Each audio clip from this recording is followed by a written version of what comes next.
Di dalam hatinya, Xiang Yingji benar-benar bergolak dan dipenuhi amarah. Tinjunya terkepal erat, wajahnya merah padam. Hari ini dia bukan hanya gagal membunuh Gustav, tapi malah terluka parah sendiri. Benar-benar tidak sepadan. Dan parahnya lagi, wanita yang di depannya ini ingin melindungi Gustav. Siapa yang berani menyentuhnya? Tatapan Xiang Yingji memantulkan kebencian dan niat membunuh. Dia bergumam di dalam hatinya, "Suatu hari, ketika aku sudah menguasai kekuatan besar, aku pasti akan membuat Moning memohon kepadaku. Dan si Gustav ini, aku akan menghancurkan tubuhnya, pukulan demi pukulan. Hanya dengan begitu, amarahku bisa terlampiaskan." Saat semua orang diliputi pikiran yang campur aduk, tiba-tiba terdengar suara dari belakang Moning. "Hei, sepertinya aku belum menyetujuinya, bukan?" Suara Gustav terdengar santai, namun jelas membuat semua orang terdiam. Gustav merasa sedikit kesal. Dia bukan takut pada Xiang Yingji. Kenapa harus seorang wanita yang turun tangan untuk menyelamatkannya? Yang lebih parah lagi, wanita ini hanya dengan satu kalimat, seakan-akan sudah membeli dirinya. Meski ucapan Gustav terdengar lirih, tapi masuk ke telinga semua orang dengan jelas. Mulut semua orang berkedut. Mereka ingin sekali mencabik mulut Gustav saat itu juga.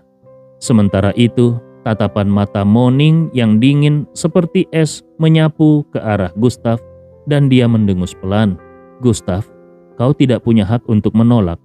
Sekarang ikut aku. Aku ingin penjelasan darimu. Penjelasan kenapa kau membatalkan pertemuan denganku. Kalau aku tidak puas, aku akan membunuhmu." Begitu selesai bicara, beberapa ahli dari keluarga Mo langsung mengelilingi Gustav. Salah satu dari mereka bahkan merupakan ahli di tahap alam Daiyuan. Meski kata-kata Moning terdengar dingin, di mata Ye Lingtian dia sadar kalau Nona Mo sebenarnya sedang menyelamatkan mereka. Ye Lingtian berdiri di sisi Gustav dan berbisik pelan, "Tuan Istana, kurasa Nona Mo ini sepertinya menyukaimu." Gustav hanya terdiam mendengarnya. Di samping mereka, pria parubaya dari keluarga Mo yang mendengar ucapan itu hampir meledak karena marah. Nona mereka dengan selera setinggi langit bagaimana mungkin menyukai semut macam Gustav. Awalnya dia ingin memarahi, tapi ketika dia melihat Moning sudah berjalan keluar, dia hanya bisa berteriak ke arah Gustav dan Ye Lingtian, "Cepat ikut aku." Gustav tersenyum kecil. Dia menyilangkan tangannya di belakang punggung dan tetap melangkah mengikuti. Kebetulan dia memang ingin menemui sosok dari keluarga Han yang sudah melewati bencana zaman kuno. Untuk itu dia butuh bantuan dari keluarga Mo, dan Moning sangat penting dalam hal ini. Satu hal lagi, dia harus mencari tahu hubungan antara Moning dan Moning-er. Secara logika, Moning seharusnya adalah leluhur dari Moning ini sendiri. Tetapi setelah sekian lama, garis darah seharusnya sudah sangat tipis. Mana mungkin Moning-er memiliki hubungan seperti itu dan mereka bisa begitu mirip. Pasti ada yang tidak beres. Saat ini di kedai teh, lingkungannya tenang dan sunyi. Para ahli dari keluarga Mo berjaga di luar, tidak mengizinkan siapapun mendekat. Saat ini di dalam, Moning duduk dengan tenang dan seorang pelayan dengan hati-hati membawakan secangkir teh terbaik dari kedai itu dan berkata, "Nona Mo, silakan." Setelah itu pelayan pun segera mundur dengan sopan. Sementara itu Gustav dan Ye Lingtian hanya berdiri di sana. Moning menyesap teh lalu menoleh ke arah Ye Lingtian dan berkata, "Ini tidak ada hubungannya denganmu. Keluar." Ye Lingtian mengangguk. Suasana di ruangan ini terlalu aneh. Dia sendiri berharap bisa cepat-cepat keluar. Dia merasa seperti lampu bohlam di sini. Lagi pula dia tahu betul tentang aura romantis yang sering mengelilingi Gustav. Kemungkinan besar nona keluarga Mo ini memiliki hati kepada tuan istana. Begitu Ye Lingtian menghilang dari pandangan, Gustav langsung duduk di samping Moning dan menuangkan teh sendiri tanpa izin. Moning terkejut sejenak, lalu dengan nada tidak senang dia berkata, "Sepertinya aku tidak menyuruhmu duduk. Kau harus tahu, Di mataku sekarang, kau tidak ubahnya mayat hidup. Aku bisa membunuhmu kapan saja." Gustav menyesap tehnya dengan santai, lalu mengibaskan tangan dengan malas. Sudah. Cuma hanya berdua di sini. Jadi tidak perlu sok galak. Kau menyelamatkanku, pasti ada alasannya. Tapi aku yakin, itu bukan karena aku membatalkan pertemuan waktu itu." Alis indah Moning terangkat. Dia berkata, "Kau salah. Hal itu memang membuatku sangat tidak nyaman. Aku memang ingin membunuhmu, tapi sebelum membunuhmu, aku ingin tahu, bagaimana kau bisa langsung tahu keberadaan makam jiwa itu?" Gustav kembali menyesap teh, lalu menatap gadis di depannya dengan serius. Wajahnya benar-benar persis dengan Moning bahkan hingga tahi lalat di cuping telinga, ukurannya dan letaknya semuanya sama. Satu-satunya perbedaan adalah di antara alis Moning ada sebuah tanda, sementara gadis ini tidak memiliki tanda itu.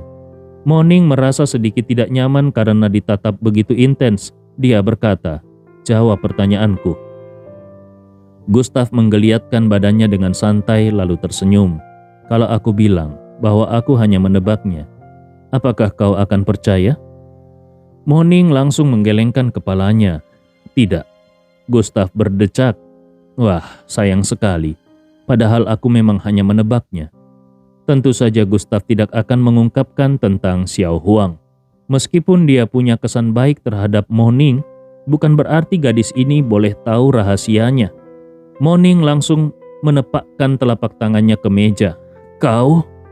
Cangkir dan teko teh pecah berkeping-keping. Air teh pun muncrat kemana-mana. Lalu Moning berdiri. Kedua tangannya bertumpu di meja. Dia menatap tajam Gustav dan berkata, "Pertanyaan itu bisa kuabaikan, tapi kau harus memberitahuku. Kenapa kau bisa menguasai jurus rahasia keluarga Mo, yaitu teknik pemurnian tubuh?" Saat Gustav mendengar tentang teknik pemurnian tubuh, ekspresinya sedikit berubah. Teknik pemurnian tubuh adalah sesuatu yang diberikan oleh Moning kepadanya. Kalau harus dikatakan, memang itu adalah teknik kultivasi milik keluarga Mo. Namun dirinya sama sekali tidak memiliki hubungan dengan keluarga Mo. Lalu bagaimana dia harus menjelaskannya? Tidak mungkin dia mengatakan kalau dirinya mengenal leluhur keluarga Mo. Bahkan gadis di depannya ini memiliki wajah yang sama persis dengan Moning Kalaupun dia mengatakannya, Moning pun pasti tidak akan percaya. Tepat saat Gustav sedang ragu-ragu, Moning berjalan mendekatinya, mengelilinginya satu putaran, lalu menatapnya sambil berkata, "Saat di tanah Fukusawa, aku sudah merasakan aura yang familiar darimu. Sepertinya berasal dari teknik pemurnian tubuh. Bahkan teknik pemurnian tubuh yang kau miliki terasa lebih kuat dari milik kakakku. Siapa kau sebenarnya? Kenapa aku belum pernah melihatmu di kota Linhai?" Nada suara Moning mulai dingin. Jari-jarinya membentuk segel. Cahaya keemasan berkilau di tangannya. Lalu simbol-simbol kuno menyentuh dada Gustav. Moning berkata lagi, "Aku tidak suka banyak bicara. Kalau kau ingin tetap hidup, satu-satunya jalan adalah mengatakan yang sebenarnya. Simbol emas ini bukan sembarangan. Cukup kuat untuk membuat tubuhmu hancur dan merasakan penderitaan luar biasa. Saat itu kau pasti akan memohon kepadaku." Moning sangat yakin dengan kekuatan simbol emas itu. Awalnya dia memang tertarik pada Gustav, tapi sekarang menurutnya Gustav menyimpan terlalu banyak rahasia. Bahkan bisa jadi hal ini menyangkut seluruh keluarga Mo. Dia harus menyelidikinya dengan tuntas. Bisa saja pertemuan mereka di tanah Fukusawa adalah bagian dari rencana yang sudah disusun. Orang seperti itu sudah sering dia temui. Dengan dalih pertemuan yang kebetulan, mencoba mendekatinya dan memanfaatkan hubungan itu untuk meraih kedudukan di keluarga Mo. Keluarga Situ, keluarga Siang, keluarga Su, dan banyak keluarga lainnya juga seperti itu.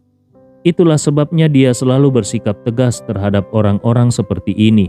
Dan sekarang, kalau Gustav juga benar-benar seperti itu, maka itu akan sangat mengecewakannya. Gustav menatap simbol emas di dadanya, tanpa sedikit pun merasa panik. Dia adalah penguasa dalam jalan ilmu jimat. Simbol kecil di hadapannya ini bukanlah apa-apa baginya. Nada suara Gustav sangat tenang saat dia berkata, "Lepaskan tanganmu, simbol ini tidak mengancamku." Setelah itu tangan kanannya mencengkram pergelangan tangan Moning, sentuhan kulit ke kulit. Wajah Moning langsung menunjukkan ekspresi marah. "Lepaskan." Sejak kecil tidak ada yang berani menyentuh tangannya kecuali anggota keluarganya. Tapi pria ini malah berani menyentuhnya. Ini adalah dosa yang tidak terampuni. Moning memutar pergelangan tangannya. Simbol emas itu langsung menekan ke dada Gustav. Simbol emas itu memancarkan cahaya menyilaukan layaknya sebilah belati. Kalau tertancap, akibatnya akan sangat fatal. Moning sebenarnya tidak berniat membunuh Gustav, tapi tindakan pria ini membuatnya tidak sempat berpikir panjang. Melihat simbol itu akan segera menembus dadanya, Gustav malah menjentikkan jarinya dan simbol itu langsung menghilang begitu saja. Kini tangan halus Moning justru menempel lembut di dada Gustav. Moning tertegun. Mantra simboliknya gagal. Siapa sebenarnya Gustav ini? Keluarga Mo selalu berdiri kokoh karena teknik simbol dan penguatan tubuh. Meski mereka hidup dalam pengasingan, fondasi kekuatan mereka masih kuat. Orang biasa ingin menguasai salah satunya saja sudah hampir mustahil. Tapi Gustav justru dengan mudah menguasai keduanya.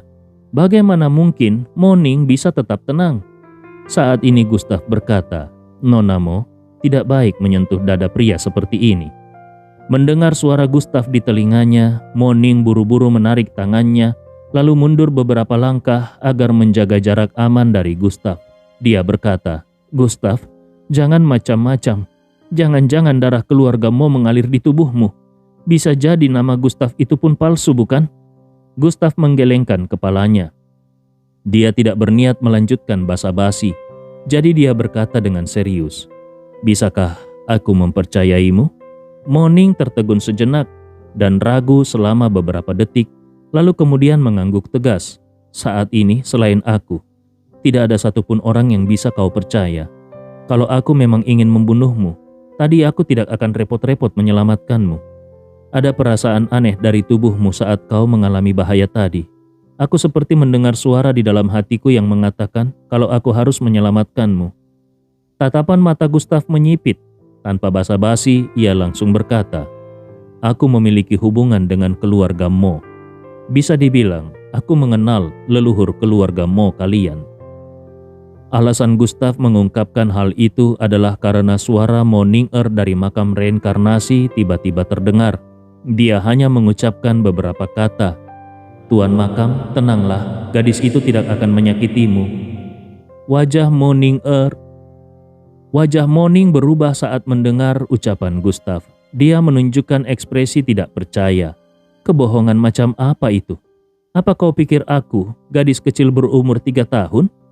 Dari tulang dan umur tubuh Gustav yang hanya sekitar 20-an tahun, bagaimana mungkin dia mengenal leluhur keluarga Mo?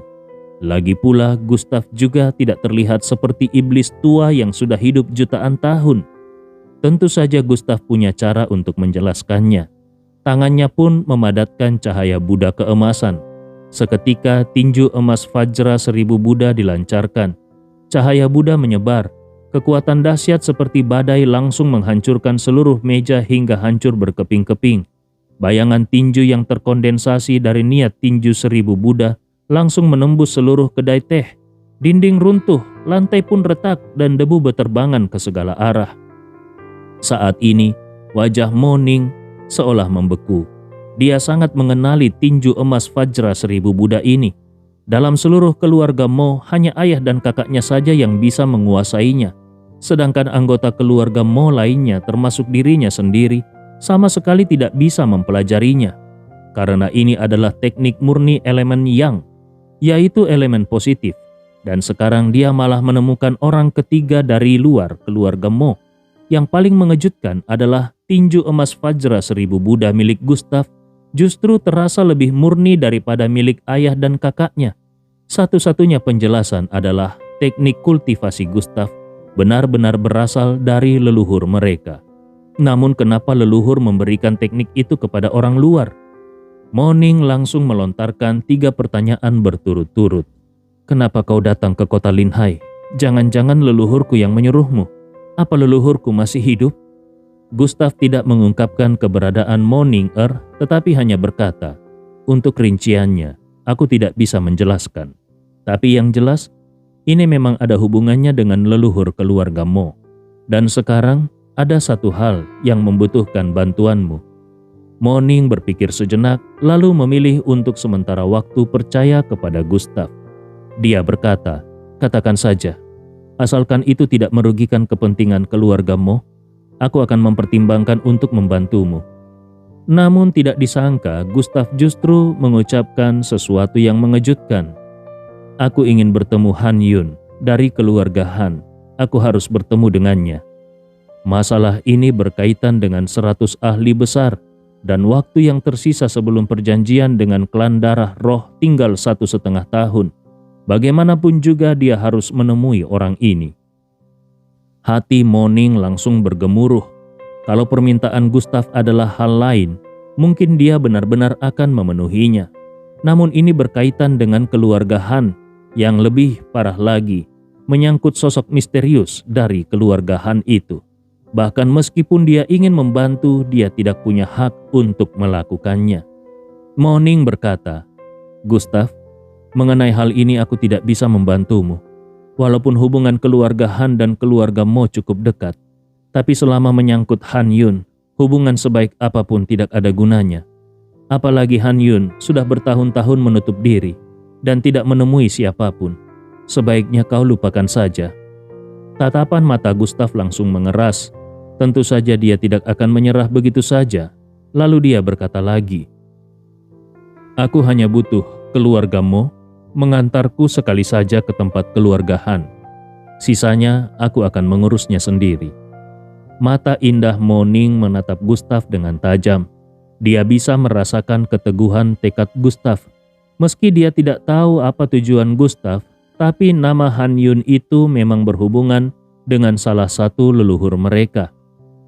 Hanya saja leluhur tersebut sudah meninggalkan Gunung Kunlun dan pergi ke suatu tempat, lalu tidak pernah kembali. Tidak diketahui hidup atau matinya. Keluarga Mo pun tidak pernah menyerah untuk mencari keberadaannya. Setidaknya selama belum melihat tulang belulangnya, mereka tetap percaya kalau leluhur itu masih hidup. Jangan-jangan leluhur yang disebut Gustav adalah orang itu. Mo Ning tidak berani percaya, namun dia tetap tidak bisa menolak keraguan yang mulai tumbuh di dalam hatinya. Setelah ragu cukup lama, Mo Ning akhirnya memutuskan dengan mantap, "Kalau kau ingin berhubungan dengan keluarga Han, bukan berarti tidak ada cara. Kau harus ikut aku kembali ke keluarga Mo dulu. Kalau ayah dan kakakku tidak setuju, maka lupakan saja semua keinginanmu." Gustav mengangguk. "Baik." Dia terlihat sedikit bersemangat. Setidaknya ini membuktikan bahwa masih ada harapan. Mo Ning membuka pintu kedai teh dengan tangan halusnya lalu berkata lagi, "Tapi perlu kuperingatkan, ayah dan kakakku bukan orang yang mudah dihadapi. Aku hanya bisa menjadi perantara. Kalau gagal, kau bahkan bisa kehilangan nyawamu. Sudah cukup penjelasannya. Kalau kau masih bersikeras, maka ikutlah denganku." Mo Ning melangkah keluar dengan tubuh sempurna yang anggun, lalu naik ke atas sebuah kereta kuda. Gustav pun ikut menyusul. Namun sebelum bisa menaiki kereta, dia dihalangi oleh seorang pria parubaya. "Berani sekali. Ini adalah kereta Nona. Apa yang ingin kau lakukan?" Sebelum Gustav sempat bicara, dari balik tirai kereta terdengar suara dingin dan tenang. "Lautian, biarkan dia naik ke kereta. Dan juga urus tunggangan untuk temannya itu. Kita akan ke keluarga Mo." Tubuh Lautian langsung tertegun. Dia adalah kepala pelayan keluarga Mo dan selama ini bertanggung jawab atas keselamatan sang nona. Selama bertahun-tahun ini, dia paling mengenal sang nona. Kereta ini tidak pernah diizinkan untuk dinaiki oleh pria sembarangan. Tapi hari ini kenapa sang nona bertindak begitu aneh? Pertama, dia mati-matian menyelamatkan Gustav. Sekarang malah membiarkan Gustav naik ke keretanya. Jangan-jangan, seperti yang dikatakan orang, nonanya ini benar-benar tertarik pada pria ini. Tapi dengan kekuatan seperti itu, bocah ini mana pantas mendekati keluarga Mo? Meskipun hatinya kesal, Lao Tian tetap menyingkir dan membiarkan Gustav naik ke kereta. Di saat yang sama dia juga menyiapkan tunggangan untuk Yeling Tian agar keduanya bisa berangkat bersama.